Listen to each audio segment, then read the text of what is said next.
Para sahabat, pace bene, masih di mea culpa. Ada satu bacaan yang saya temukan. Mengapa kamu mengajar dengan perumpamaan?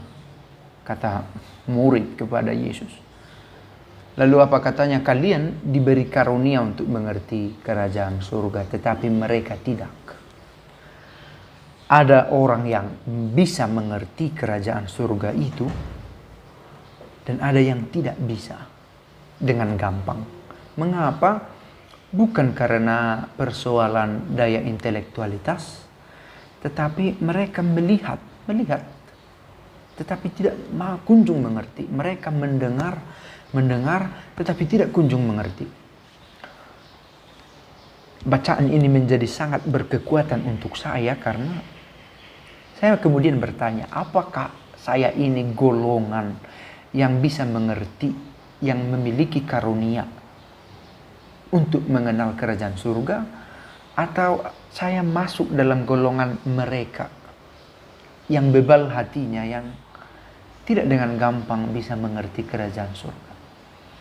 Saya pikir ini pertanyaan yang harus ada dalam pikiran kita.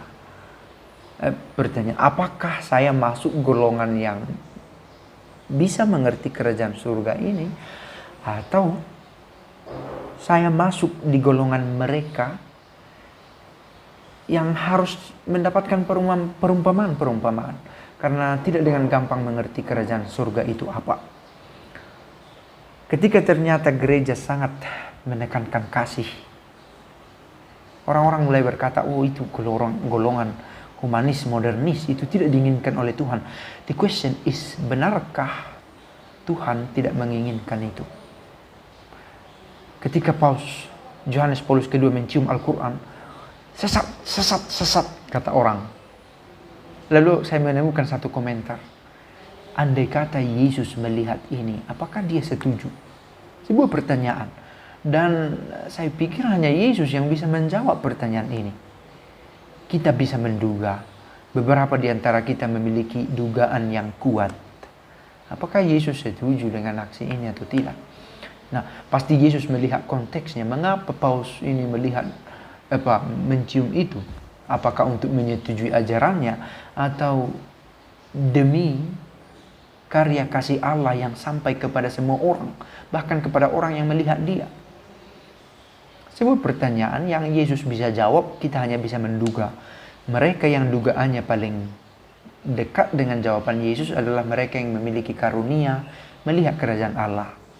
Nah, apakah kita termasuk seperti para rasul yang bisa memiliki karunia untuk melihat kerajaan Allah itu, untuk bisa mengerti secara sederhana, atau kita termasuk di golongan mereka yang tidak bisa melihat kerajaan Allah itu, meskipun sudah melihat, mendengar ajaran dari Kristus. Sekali lagi, ini bukan penghakiman. Kalaupun penghakiman ini bukan kepada orang tertentu, karena saya memberikan penghakiman juga kepada diri saya.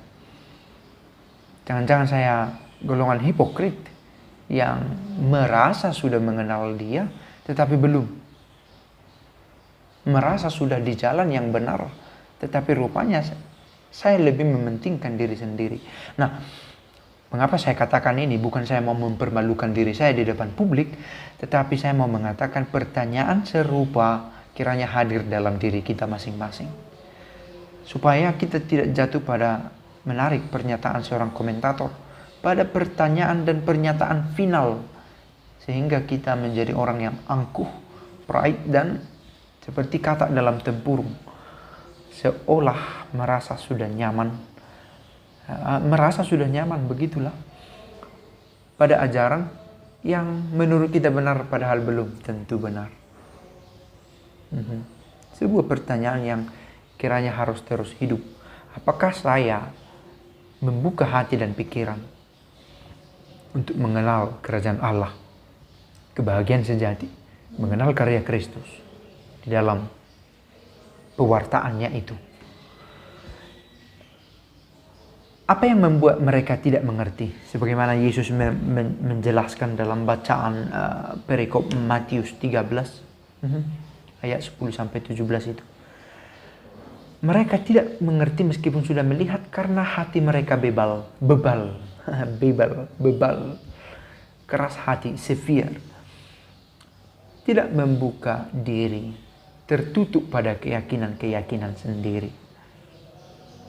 Jangan-jangan kita punya satu keyakinan dan kita bertahan pada keyakinan itu, merasa sudah selesai, final pada keyakinan yang kita buat. Padahal jangan-jangan Kristus tidak menginginkan itu. Nah, apakah kita termasuk golongan bebal? Sudah dikatakan dengan terang, inilah ajaran kasih, inilah ajaran Kristus, inilah yang Kristus ajarkan menurut gereja. Lalu, apakah kita masih bertahan pada keyakinan-keyakinan kita? Kalau dalam pikiran kita dengan sangat mantap berkata, itu sesat, itu sesat, itu sesat. Barangkali kita butuh filsafat postmodern yang reduksionis itu, dan rekonstruktif itu. Runtuhkan kembali keyakinan-keyakinan dan bangun kembali pada pijakan yang kuat. Dan Kristus, sebagaimana kita kenal dalam kitab suci dan magisterium gereja, dalam wujud tradisi, lisan dan tertulis itu, menjadi dasar kita yang kuat. Semoga saja kita sanggup mengenali Dia dalam perjalanan hidup, dalam pencarian setiap hari, sehingga kita tidak masuk ke dalam golongan berhati bebal yang tidak mengerti. Tetapi karena usaha kita dan berkat dari Allah, kita memiliki karunia untuk mengenal Kristus. Semoga saja, dan pace e bene.